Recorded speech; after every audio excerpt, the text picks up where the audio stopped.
Mahigit 100 pamilya sa Barangay Landayan sa San Pedro, Laguna ang nananatili pa rin sa evacuation center dahil hindi pa rin humuhupa ang baha sa kanilang lugar. May unang balita si Nico Wahe.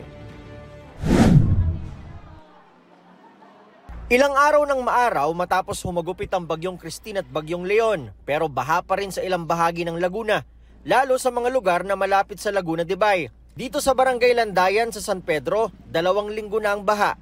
Ang tubig, maitim at mabaho na.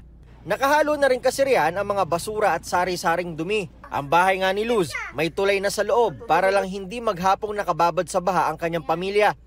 Ang mga higaan nga nila nakababad na rin sa tubig. Ayan, ang bahay namin, mabaho na nga eh. Minsan nangangati na kami, ang baho na. Matagal na raw sila rito at wala naman din daw balak umalis. Mahirap ko kasi kumuha ng bahay ngayon, napakamahal eh. Hindi natin ho kayang umupa ng mahal.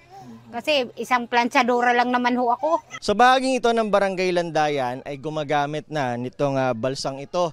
Dahil hanggang ngayon, ito pa rin ang sitwasyon. Grabe pa rin ang baha. Itong tubig na yan, umaabot pa rin daw yan hanggang baywang. Yung mga residente, hindi na lang umaalis. Dahil ang palaging sinasabi, sanay na. Ang pamilya ni Joanne, bagamat sanay na, nahihirapan pa rin sa ganitong sitwasyon. Nagkakasakit din po yung mga bata dito gawa ng sa amoy. Pag umuulan po yung singaw. Sumasakit po yung tiyan nila. Pahirapan din daw sa pagpasok sa trabaho. Mahirap po pag pumapasok sa trabaho. Gawa ng nagbabalsa, tapos pagdating doon, lulusong pa rin sa baha. Nagkakasakit na rin ang ibang residente. Nalagnat ako, 5 araw na. Bagamat may tulay na ginagamit ang mga residente, may parte pa rin na kailangang lumusong sa baha. Sa tala ng barangay, mahigit 1,200 na ang kaso ng alipunga dito sa Landayan. Lumulusong po, nagbubuhat po ng tubig, di-deliver po. Siguro sa tubig siguro yan sir, may itim na yung tubig eh. Sa loob kasi ng bahay namin wala namang tulay. Ano lang? Talagang kakaukaw yung paa namin sa tubig. May mahigit 20 kaso na rin daw ng dengue sa barangay. Tabi kami ng lawa eh.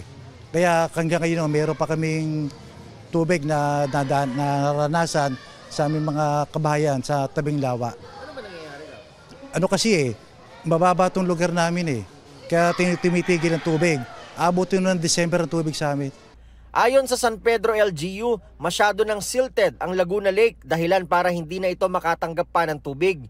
Marami na raw masyado ang putik sa ilalim ng lawa. Kaya kapag bumaha, hindi ito agad humuhupa. May solusyon ba ang matagal ng problema?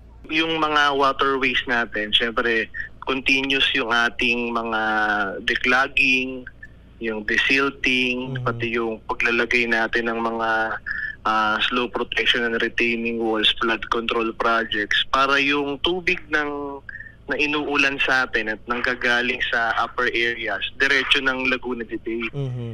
Nakikipag-usap na rin daw ang LGU ng San Pedro sa LGU ng Binyan at maging sa Muntinlupa para pagtulungan masolusyonan ang mabagal na paghupa ng baha, lalo sa mga lakeshore barangay. Ito ang unang balita, Nico Wahe para sa GMA Integrated News.